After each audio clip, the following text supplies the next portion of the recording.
Hello there. Welcome to another episode of RestorationCast. This week we're talking about the Sea of Galilee. There's a sea in Galilee. There's a sea in Galilee. There's a sea. There's a sea. There's a sea in Galilee. It's Judah's favorite song for home church. I think Judah's favorite home church song is Father Abraham. Well, it's his second favorite then. Yeah. I'm just trying to keep this musical theme going that we got going. That I'm trying to keep. Mm-hmm. Yeah. Sea of Galilee. Yeah. So you guys might have noticed that we're recording again. I think we promised last time that we weren't going to. We did, didn't we? But this guy here, he's just so busy. I mean, it's just nuts. We had to record this because he's got to go to Mississippi tonight, which is almost on the border of Alabama, and he is going to be speaking at a congregation down there. And his mom and I, who are crazy proud of him, we're going with him. Yeah, so we didn't have time to do this tonight because... Well, we could have. We maybe, yeah, that's true. But we'd be driving, and we don't know whether we'd have the internet. Yeah, and light. I don't know if I hadn't thought about light, son. We do this usually at 7 o'clock. 7 o'clock would be dark, wouldn't it? Maybe. I think the sun sets at 7:30. Well, so darkish. Darkish, yeah. We usually go for more than half an hour anyway. We nothing. You. Oh, yeah. Sure. Anyway, so we're talking about the Sea of Galilee today. I'm not doing the song again. Just get after it. Okay. But before we get into that, we've got questions as always. So take a picture of those, a screenshot, or whatever it is you do. And if you got it while my dad was doing the Vanna White thing there, then it's even better. But yeah, so we've got questions there for you, and I'll try to answer all of these questions throughout the lesson. And so pay attention. Yeah. Look for this stuff. All right. So the history of the Sea of Galilee. That's a picture of it right there. That's looks like the Black Sea to me. Of course, this one over here looks like the Black Sea too. Yeah, I guess it's just the way the picture turned out. The Black Sea is north. North of there, North but of there, yeah. this is the Sea of Galilee. This is the Sea of Galilee. This is a false color image taken. False color. I don't know what that means exactly, other than it's not the right colors. But it was taken by a satellite. Oh. I got it off the NASA website. So. NASA. Look at you go, man. Well, they probably do that so that you can really differentiate the land from the water. Yeah, that makes sense. It does, doesn't it? Yeah. Although it doesn't give you much of a Jordan River, does it? No, it doesn't. Of course, I guess the Jordan River is not that big. No, it's not. You could jump over it in some spots when I was there years ago. All right. Well, anyway, that's the Sea of Galilee, the picture from NASA by a satellite. Thank you, NASA. But getting into the history of it, the first thing that's kind of important to know about the Sea of Galilee is it wasn't always called the Sea of Galilee. In fact, even in the New Testament, it's frequently called things other than the Sea of Galilee. Frequently. So the first kind of name that we see in the Bible for the Sea of Galilee is actually the Sea of Chinnereth, or however you want to pronounce that. I'm going to go with what you said. I mean, that's just the first one. There's actually multiple in the Old Testament as well. Gennereth, I think, is also one. Yeah, at one point, it's called the Sea of Gennesaret. Gennesaret, that's the one I'm trying to get out of my head. Gennesaret. That's in the New Testament. It's also called the Sea of Tiberias. I knew that one. But it's really more well known as the Sea of Galilee. Let's go with that one. Partially because that's its current name, and partially because of the area surrounding it is Galilee. Yeah, and it's in the song. And it's in the song, so that's important. But whenever it was first kind of mentioned in the Bible, which we're going to skip this one today, but I don't even know what it is. The first mention of it in the Bible is it's used in Numbers to talk about the borders Oh. of the different tribes. I think it's like Issachar and Zebulun up there in the north, and it basically is just like, yeah, the eastern side of this tribe is going to be the Sea of Galilee. Well, the What do Sea they of call it then? Chinnereth. Generic. Uh-huh. That's interesting. I didn't know that. All the way back in Numbers. I didn't realize that. Yeah, and then it's mentioned again in Joshua, and several other times it's mentioned for the purpose of saying, this is kind of a border marker in the land. So that's what it's used for originally, and then later on in the book of Isaiah, he makes this prophecy that the Messiah is going to come not from the Sea of Galilee, but from the region of Galilee. And of course, we know that Jesus does in fact come from that region. You can see, you might not be able to read it from where you are, but Nazareth is up there on the map, which would have been Jesus' hometown. He always tells us, you want to put it on your map, go to the bottom of the Sea of Galilee, halfway from there to the Mediterranean Sea, stick you a dot, you got Nazareth. Yeah, and that's pretty much accurate, right? It's not too bad. Right there. Right there. Pretty much in the middle. Right in the middle. But yeah, so Jesus obviously comes from Galilee, comes from Nazareth, and we all kind of know that. And it's kind of a big deal in the New Testament. You'd have passages where kind of the Pharisees, the leading people of the day, would kind of doubt the validity of Jesus's ministry and his, whether or not he's a prophet, all of those different things, because he's from Galilee. They'd say, look, and you'll see that a prophet doesn't arise out of Galilee, which is a little bit odd, since Isaiah specifically prophesies that there will be. I suppose he doesn't say specifically a prophet. We'll get into that a little bit later, but he says there's going to be this light to the nations that comes out of Galilee, and you kind of say, well, what else is that supposed to mean? Yeah, I mean, it does. Light coming. It's almost kind of like podunk areas, I mean, you're telling me we got somebody good who came out of, podunk wherever. We got some really unique names here in Arkansas, and Possum Grape. Remember that famous guy who came out of Possum Grape? Became president of the United States. No, he didn't. We don't have any presidents from Possum Grape. But it's the same kind of thing, and so they doubt it because, like you say, it's kind of podunk. And Nazareth certainly is way over here. I mean, there's some big cities, according to their standards, over here, but this isn't it. Yeah. Yeah, in fact, I mean, Tiberias right there by the Sea of Galilee. Oh, yeah. It would have been one of those big cities. And for, that's why one of the names for the Sea of Galilee would have been the Sea of Tiberias, right? The city's right there. But yeah, so you've got kind of that idea of like the Galileans would have been like these kind of hick people. Yeah. You can see the same thing whenever Peter is about to deny Jesus. They basically say, well, we know that you're one of his followers because you're Galilean, right? We can tell by your accent. So you kind of get the idea that Peter maybe had a little bit of a, whatever the, hick accent was in that time period. Peter had one of those, and so they were able to tell who he is because of that.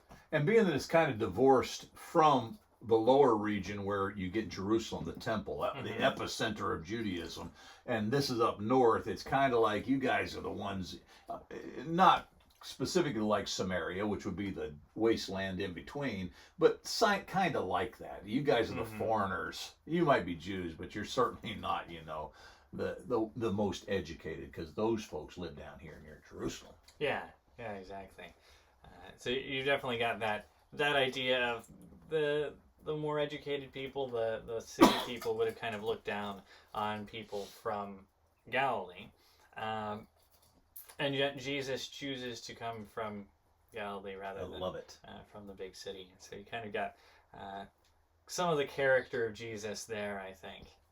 This idea that, he would come from kind of the lowest possible place. Yeah. Right? And so... kind of the country boy image of Jesus that we don't often associate, I think, with him. But yeah, he would have had that, dirt under his fingernails, experience with animals, that kind of hard life kind of a thing. He didn't sit behind a desk in an office like most preachers today. This was a guy who was out among the people.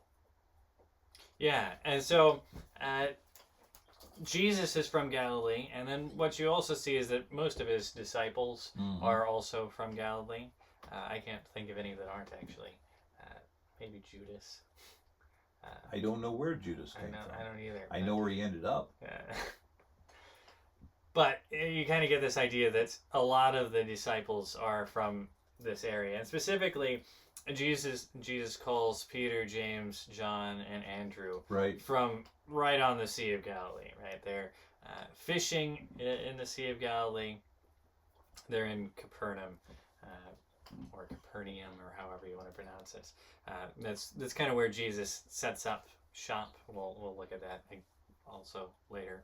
But they're fishing on the Sea of Galilee, and Jesus comes by and sees that they're not catching anything, tells them to cast their nets on the other side. That whole story, right? So that's happening right on, actually on the waters of the Sea of Galilee. Jesus himself is on the shore, but he's calling his disciples from basically out of the sea. I've fished on many occasions and wished I had somebody show up on the shore and say, "Hey man, you're on the wrong side of the boat." And if I just cast my line on the other side and I caught a big one. But I never had that one. Yeah. But they did. They did. And back to your point, these guys are going to smell like fish. They're hardworking, early risers, late going to bed, all that kind of dirty, in the sense that they work. They're just constantly working. They're not going to be the pure, prim tassels flowing from the bottom of my garment guys in Jerusalem, who spend their day reading scrolls. Yeah, yeah, exactly. So you kind of have this idea of Jesus not only is from kind of the worst place he could be from, other than Samaria, or a Gentile, I guess. But as far as fulfilling prophecy and all of those different things, Jesus is from the worst place he could be from, and yet, he's obviously the Son of God. Yes. And he also chooses to surround himself with the worst people he could choose to surround himself with. And I don't know, that's an odd lesson for us, I think. It is. Major applications for the church today. Yeah, and We've become so yuppie. Did I just say that? You did. I did. I mean, we really have, if you think about it. We got all of our fancy buildings and fancy programs and fancy all those kind of things that kind of almost shelter us from reality of the world. Occasionally we'll bring folks into our context to do, recovery programs, that kind of thing. But we're going to maintain the pristine, whatever. When Jesus, wow, he was with the common folks. Yeah, and so you kind of had this idea that I just said, these are the worst people Jesus could have picked to surround himself with. And yet Jesus seems to think differently. Yeah. And so it kind of, I think, comes down to our attitude, right? Is that a lot of times we think of certain people as being the kinds of people that you don't want to surround yourself with. And yet maybe they're actually exactly the kinds of people that that really would respond to the gospel, that they would actually be these kinds of people with far more genuine character than the people we typically surround ourselves with and think of as these are the kinds of people I want in my life. Wow, powerful point. Jesus also calmed the storm on the Sea of Galilee. I remember that one. Yeah. He walked on water on the Sea of Galilee. Yeah. He casted out demons. I remember that one. In that area, that's where Jesus casts out demons into the pigs and then run off into the sea. That's the Sea of Galilee. And then Jesus fed the 5,000 on the banks of the Sea of Galilee.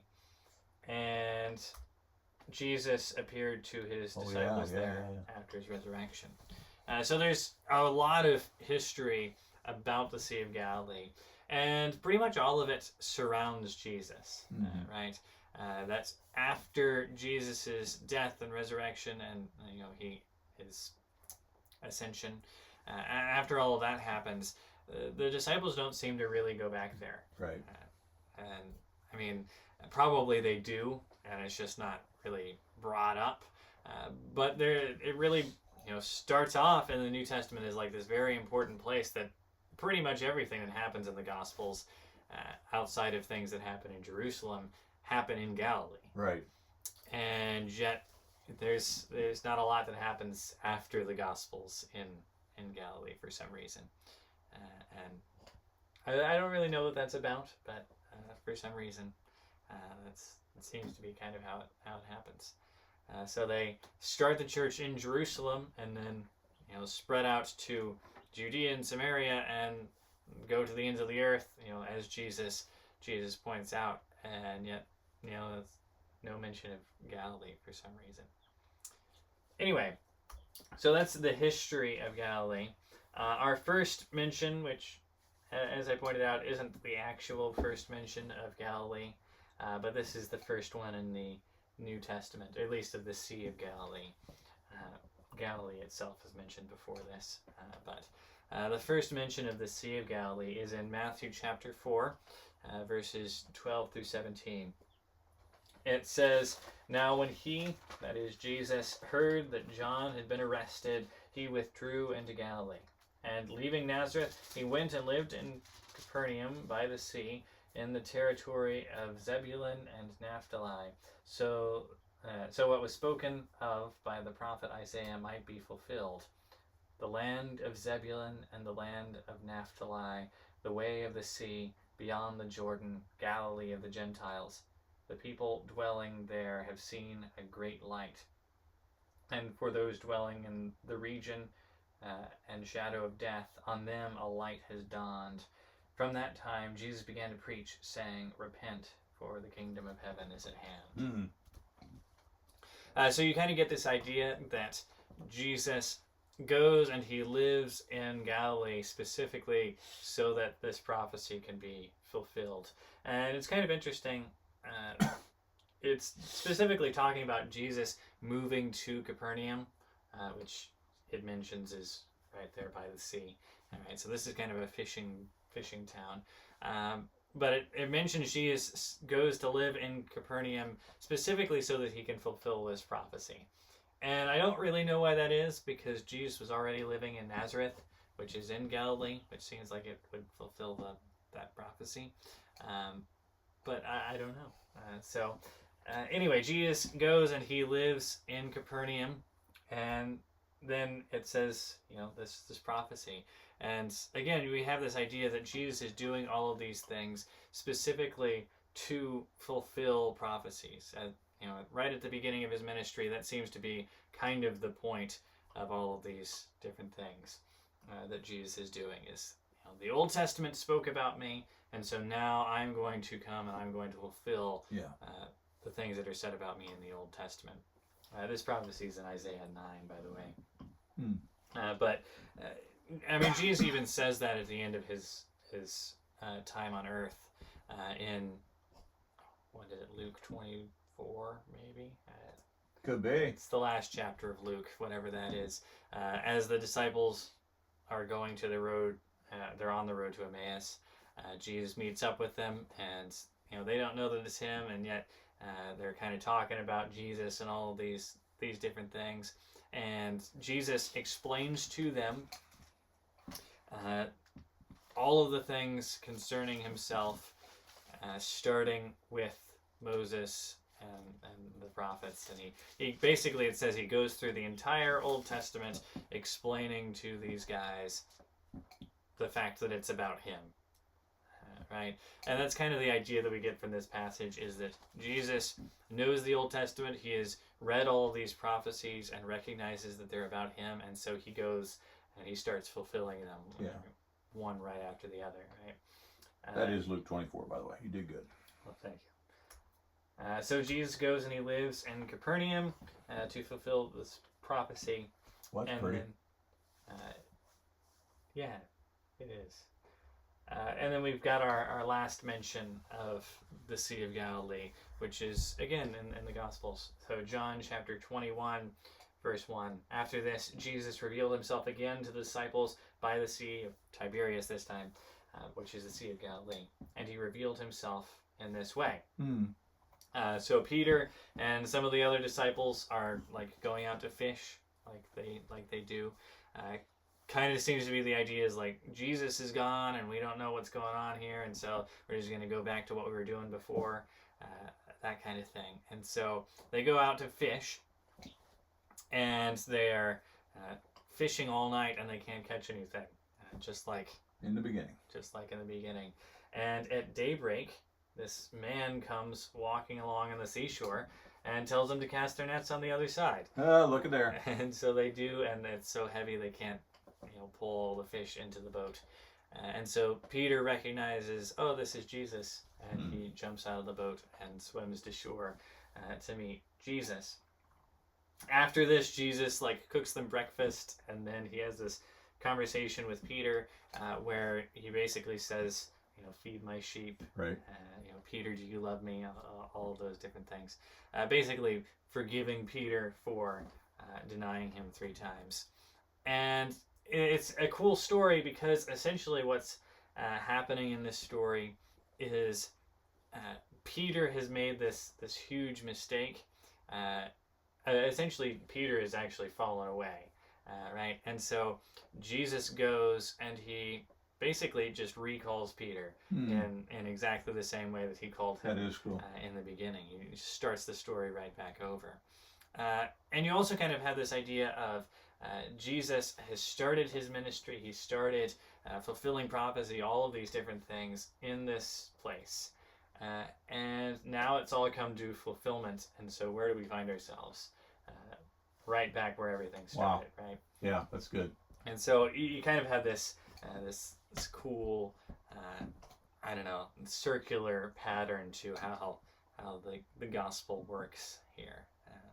Things end right where they start. Yeah, and now it's our turn in a sense, with the repetition. Now the church begins, and we are to take that's really good. By the way, I have been to the Sea of Galilee, and when you say sea, you typically think of something large. It's really more of a lake. I used to live on the edge of Lake Erie, and you can't see across Lake Erie, but you can see across the Sea of Galilee. I mean, it's pretty clear what you can see right here. And I've been in a boat on the Sea of Galilee. There was no storm, thankfully, because the Lord was not in the boat. He probably could have come, or he would have. I don't know, but I had asked, But I'm just glad there wasn't a storm to deal with. But I just wanted to give you geography. We're dealing with geography in this lesson, so that's my personal take on it. Yeah. So the Sea of Galilee is kind of a misnomer. Because more like the Lake of Galilee. Yeah, it's not a sea. It's a lake, and that kind of comes from the Greek, because the word in Greek for sea is the same as the word for lake. Oh, I didn't know that. And so, I think that's kind of the problem here that we have. Maybe is just you translate it and it's like, which of these words am I going to use? Well, it's important enough to be a sea, so we're going to call it sea, but it's not. It's a lake. Unlike the Mediterranean. The Mediterranean lake would not be appropriate because it's a pretty good sized sea. Yeah, the Mediterranean is a sea. It's a sea. And then you kind of get into this weird thing about what it makes something a sea versus an ocean. I don't know. Most of the seas are in the ocean. Right. And anyway, that has nothing to do with... We're not going to deal with that in this particular lesson. But we could. But we wanted to. All right, so... Oh, here. We're going to be in Matthew chapter 14 for this section. To God. Wow, that's cool. So we kind of have this question on the screen of how do we react to God. And it's... I don't know. I think there's multiple answers to this question, right? There's kind of the way that we should react to God, and yet that's all often not the way that we do, in fact, react to God. And that's kind of what we're going to be talking about, is a couple of ways that we tend to react to God and to the things that He's doing that probably aren't actually the best ways to react to God. So jumping into it, Matthew chapter 14, verses 26 through 27. This is the story of Jesus walking on the water. Love this one. So basically the story starts out, Jesus has just fed the 5,000. Okay. And you kind of get from John's account that they're trying to crown Jesus as this king, and Jesus kind of has to like quell this whole thing and like prevent them from doing that. And so Jesus sends his disciples away. And in Matthew's account, it doesn't really make sense why he would do that, because it just starts off just saying, so Jesus told his disciples to go to the other side of the Sea of Galilee while he dispelled the crowds. And there's not really any explanation. If you read John's account, with the idea that they're trying to crown him king, kind of makes a little bit more sense. That maybe Jesus is saying, my disciples here are just going to complicate matters, right? They also kind of want me to be king at this point, and right. so they're just going to make things worse if I let them stay here. So he sends them across the sea. And then after that, he dispels the crowds. He goes up on a mountain to pray. And he does. He prays for a while. And then Jesus, it's kind of unclear what happens next, actually. I know. How does he get there? Because, I don't know. It's just odd, because basically it says the disciples are, like, having trouble. They're, like, this sudden storm springs up, and they're having trouble fighting against the winds and all of these different things. And so Jesus goes to them. And it's odd because this account seems to indicate that like Jesus is there to rescue them or something along those lines. And Mark actually specifically says that Jesus wasn't, like, he had nothing to do with any of this, right? He's just going across the river, the sea, and he like fully intends to pass right by them, and he doesn't. Like he accidentally gets spotted, and then he's like, "All right, I guess I got to take care of these guys." And it's like it's a weird story because it's like, I don't know, did Jesus just make a mistake here? Like, what's going on here? And I don't know. It's odd. This has nothing to do with how we react to God, but I mean that idea of Jesus, intending to pass them by and accidentally getting seen, is actually really interesting because it shows the humanity of Jesus. And I think sometimes we think because Jesus was the Son of God, because he was perfect, that he was also infallible. And in some ways he is, right? Like Jesus has the power of God on his side. He's able to do all of these different things. And he's not going to be defeated. And yet at the same time, Jesus allows himself to be human enough that he can, make these kind of almost silly mistakes, right? That Jesus, all he really had to do was, walk a little bit farther away from the boat probably, and they wouldn't have spotted him. Right. He could have fixed this problem, but he doesn't. Yeah. And I think that just has entirely everything to do with the fact that Jesus is a human being. Good. And I think that's a pretty cool aspect to Jesus that we think about, but we don't really understand. Yeah. That Jesus actually allows himself to have less power. He allows himself to not know everything. Yeah, definitely. I mean, I think that's the indication of the story is Jesus didn't know that if he walked that close to the boat, they would spot him. He could have, if he had known, he could have just done something about it. And yet, Jesus apparently didn't know, which implies that Jesus limited his own knowledge. That's really good. And the big difference between a sin and just a mistake or even an oversight needs to be dealt with here, because certainly we're not saying that Jesus sinned because he didn't or he got too close to the boat. We're not saying that. But at the same time, well, go to the garden. Why does Jesus say in the garden, not my will, but thine be done? Unless you're just a Calvinist with a crazy skewed version of Jesus, you have to assume from that there's a will that Jesus had by limiting himself in the human form that is different from the will of God. Mm-hmm. Now, he's not sinning in that context because he says, I submit my will to you. But that's how he becomes our perfect high priest. He's got to have his own uniqueness, his own individuality as far as his will is concerned. Now, coming back to our story, that means that there's got to be times in his ministry when he's not operating under the perfect knowledge of what God could provide, but he's not tapping into. Yeah. Yeah, exactly. And I don't know, it's one of those things, I feel like sometimes we read passages about Jesus, like, understanding us, right? Like, Hebrews will talk about this idea that Jesus, like, came specifically so that, you know, he could be like us, he could be tempted and yet without sin. Right. And so Jesus can be this perfect high priest because he fully understands us and yet he's not sinful. And I think sometimes we kind of get this idea that because Jesus is God, he had it a lot easier than we do, right? Like Jesus, he could just heal people whenever he wanted. So obviously things went a lot easier for him in life. And I think that's not true. No. Right? Jesus actually had a lot of, probably a lot more problems than we have going on in his life. Partially because, you know, he had the power to do all of these different things. Yeah, imagine how hard it would be to know. I mean, how complicated is that? I could know everything, but in order to be the perfect high priest, I've got to limit my knowledge. That in itself is a temptation I don't have. I can't know everything. You know, so yeah, he had more temptations than even we typically have in our life.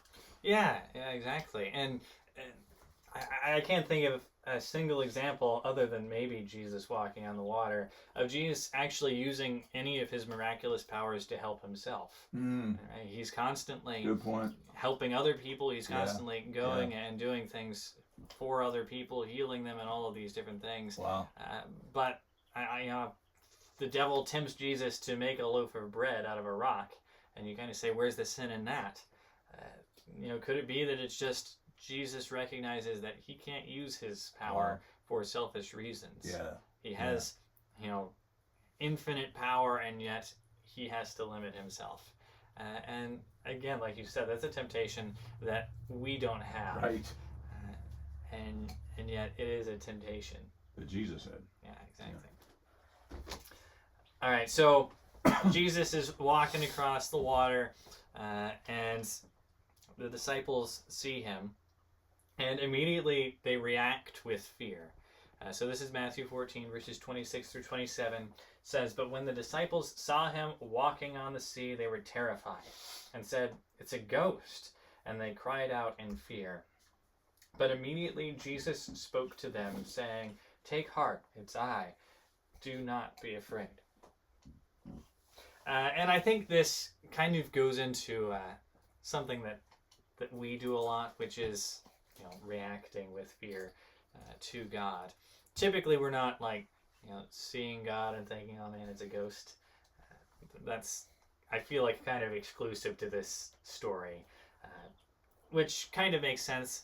I tried to get a picture here of like mists out over the Sea of Galilee, because I think kind of what's going on here is like it's early morning, right? Like there's a storm and all this stuff they can't really see, and all of a sudden they just see this this silhouette out there in the distance, and like that's kind of creepy, right? And so you kind of get this idea of like this is a scary moment for them, and yet it's also kind of exclusive to them.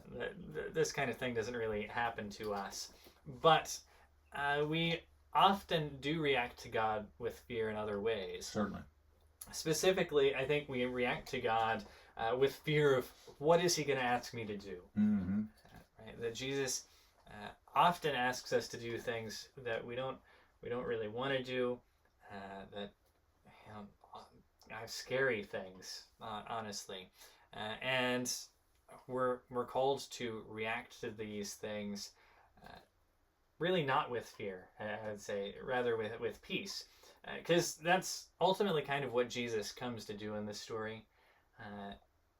This, other than the fact that Jesus like doesn't intend to be seen by the disciples, as soon as he is seen, like he kind of goes into this mode of, all right, how can I fix this? How can I calm you guys down? All of these different things. So he says, take heart. It is I. Do not be afraid. Right? He has this I guess peace about him that he brings onto the disciples. And you see that at the end of the story as well, that as soon as Jesus gets into the boat, their problem is just solved. He gets in and the storm goes away, the winds die down, all of these different things. And so Jesus basically fixes it as soon as he really arrives on the scene. And so we kind of see this idea that Jesus is there to bring us this sense of calm and peace, and yet a lot of the time he actually doesn't, which is odd. That the Prince of Peace would bring us really anxiety rather than peace. And I think that all kind of has to do with the fact that we're kind of outside of his will, that we're doing things that go against what he wants us to do. And so whenever he asks us to do something, we say, well, I don't want to do that. Mm-hmm. I want to do my own thing. Right. And so because he's asked us to do something that's outside of our will, outside of our realm, we bow up, we get anxious, we get afraid. And yet I think what ultimately ends up happening is if we take the plunge, if we go ahead and do the thing that Jesus wants us to do, then ultimately we come to this moment of peace. Yeah. Which is what we see. Like, it's kind of the outline of this story, as they start at this moment of great fear, and then Jesus comes and he fixes it. Yeah. As soon as they get Jesus in their presence in their life, they have this peace, which I think ultimately is because of what peace actually is. That we tend to think of peace as being kind of like the absence of something, specifically like the absence of conflict or stress or something along those lines. And peace isn't that. If you look at like the Hebrew word for peace, it's shalom, which can mean peace, but it can also mean like completion or something along those lines. And kind of what you see is, peace isn't about this idea of having something missing. Rather, it's like having that hole filled. And Jesus is the thing that fills that hole. And so you kind of have this idea that once Jesus comes into your life, right, once he fills that hole, that's whenever you have this greater level of peace. And you get that by actually doing his will. Right? And so whenever we step into God's will, we actually do the things that he's asking us to do. The beginning of it is scary. Sure. Taking the step is the hard part. But once we actually do it, it usually becomes this peaceful moment of, okay, now I know where I'm supposed to be. A couple of years ago, I went on a mission trip to Honduras. You probably remember this. I do remember it. But yeah, so I went to Honduras for 2 months, which was kind of a big thing because I'd never been out of the country before, on a mission trip or otherwise. With a crazy family, I might add. 2 months gone with a crazy family. Yeah. Hope you're listening, Daryl and Kristen. Yeah, so I went out of the country for 2 months to Honduras. Had no idea what to expect, and so those first moments of what is this going to be like? All of those different things. Those were scary moments. I'm sure. And then after about the first day, it's over. Right? Yeah. I'm not afraid anymore. There's this level of peace because I recognize this is where God wants me to be. This is where I'm supposed to be. And so kind of there's this level of peace that kind of what you really have to get through is this wave of this is the fear, the anxiety that's keeping me back from doing God's will. And once you step through that, there's peace. Wow. But I've been told this is like how it is skydiving. I will never know. Me neither. But apparently the way it is like, out the that door? first moment, jumping out of the plane, that is terrifying. And then you do it, and there's like this tranquility, this odd like sense of calm as you plummet towards the earth. And again, I don't ever plan on finding out if that's true. No, not that one. If you've ever been skydiving, you can comment whether or not it's true. But I mean, that's the idea, right? Is you take this moment, you jump out of the plane, you jump into the world, into God's will, and that first moment of making that decision is pretty scary. Yeah. And then everything after that is tranquility. It's peace, because you recognize, now I've got Jesus. Yeah. And the reason we have so much anxiety most of the time is because we stop at that moment of being right there at the door. Yeah. Right. We don't jump out. We just sit there and think, am I gonna do this? Am I not? And there's no peace in that. Yeah. Don't you think it has something to do also with this idea of pushing yourself past the point of no return? I'm fully invested. I've jumped out. I can't. It's not like I can swim my way back to the airplane. Mm-hmm. I'm here. So you might as well just settle in, because this is where reality is at the moment. And I think that's it's exactly what is supposed to happen when we come to Christ in our own personal surrender and conversion. We should see baptism as the point of no return. I've died. Yeah. It's not me anymore. It's Christ living in me, Galatians 2. And so, I think that if we could ever get to the point of no return, some of us would settle down a little bit and really have peace. Yeah. So that's the first way we react to Jesus. We react with this sense of fear. But then some of us react kind of impulsively, which honestly seems like the opposite of what we were just talking about. But I don't know, maybe it is. But so you got the disciples, and they're all, afraid. This ghost is coming up on us. What's going to happen here? And then Jesus calms them down, and Peter reacts as Peter often reacts. If anybody's going to be impulsive, it's Peter. So verses 28 and 29, and Peter answered him, "Lord, if it's you, command me to come to you on the water." And Jesus said, "Come." So Peter got out of the boat and walked on the water and came to Jesus. That's so great. But you stopped right there. If you stop right there, that's good stuff. Go ahead. That is good stuff. But it's so... Why would Peter ask this? Right? Like, I mean, he kind of phrases it like he's testing whether or not this is actually Jesus. Like, I think it's a ghost. And Peter's like, I know what'll prove it's not a ghost. Command me to come out on the water. Yeah. And it's like, if it's a ghost and he does it, then he's gonna like step out on the water. Yeah. What eventually happens is gonna happen pretty immediately, right? And so I don't know why Peter has this idea. I can think of other ways to prove the Lord on this. Yeah, definitely. I don't know, but he's Peter, and so he is Peter. He does what Peter often does. And he's the only other human to ever do it. That's true. Yeah. And I mean, that's kind of the thing is Peter often kind of gets a bad rap here for like his lack of faith because he sinks. But at the same time, none of the other disciples got out of the boats, right? Yeah, it's kind of like you and me in skydiving. We've already confessed we're not doing it, so we're not even at the boat. Peter, he says, "Oh, come here, let me just at least try." Yeah. So I mean, you gotta give Peter some credit here. Yeah. Right?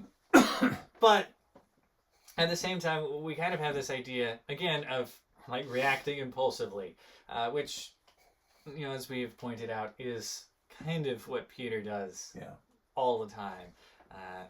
And I mean, this is a pretty good like distillation of just Peter's really is. character in general. Is just immediately the first thing I'm thinking of. Let's do it, and it goes rather poorly for him a lot of the time.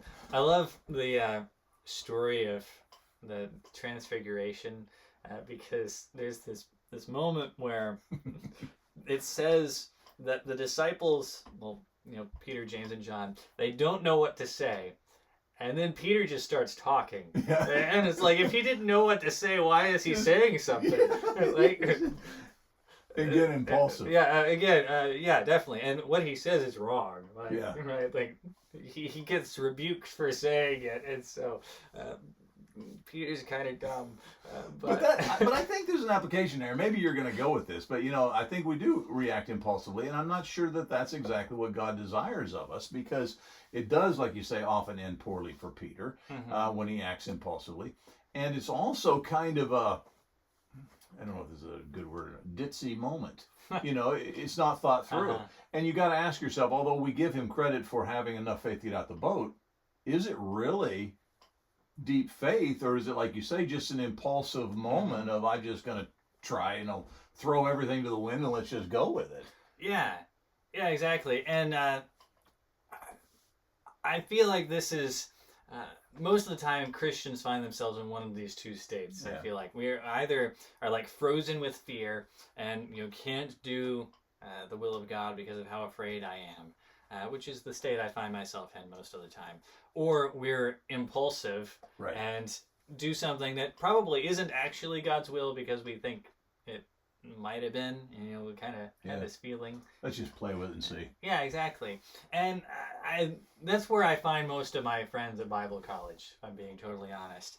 I don't know that necessarily, like, currently they're being impulsive, but there's kind of this idea of, like, if you talk to any of them about, like, where was your calling?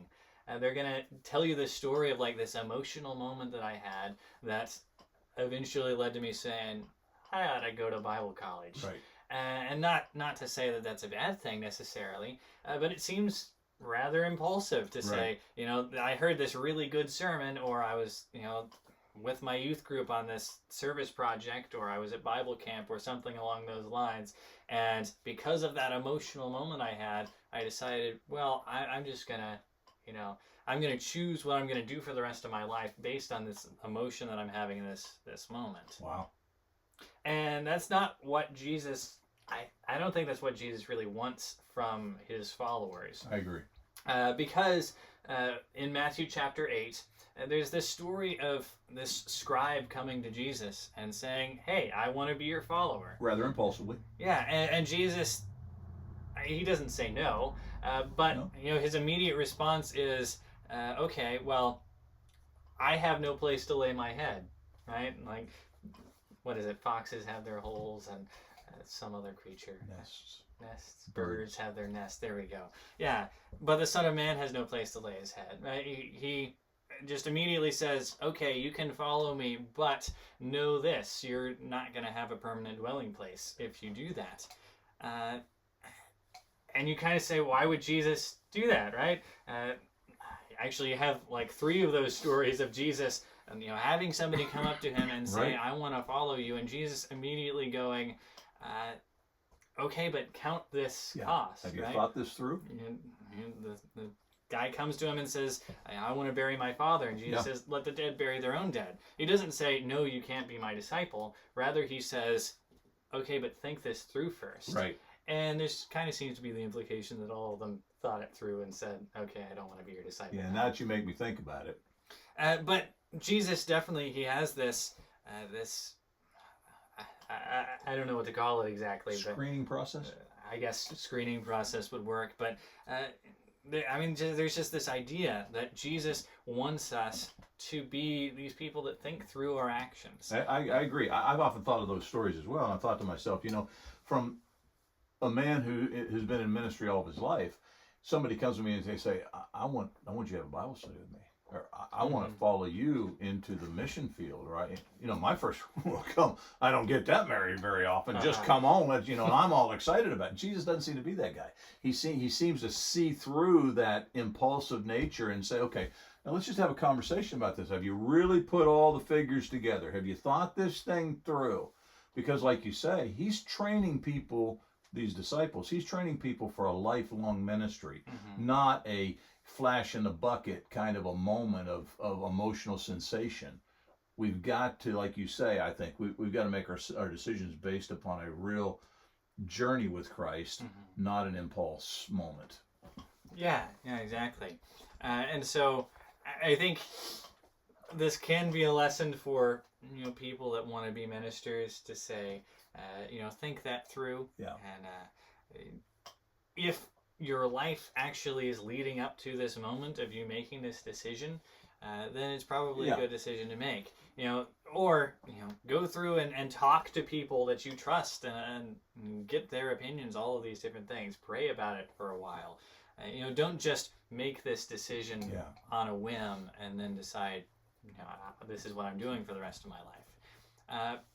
But at the same time, this isn't just for ministers. This is advice for everybody. That, that Jesus wants us all to live in such a way that we weigh all of our actions. Yeah.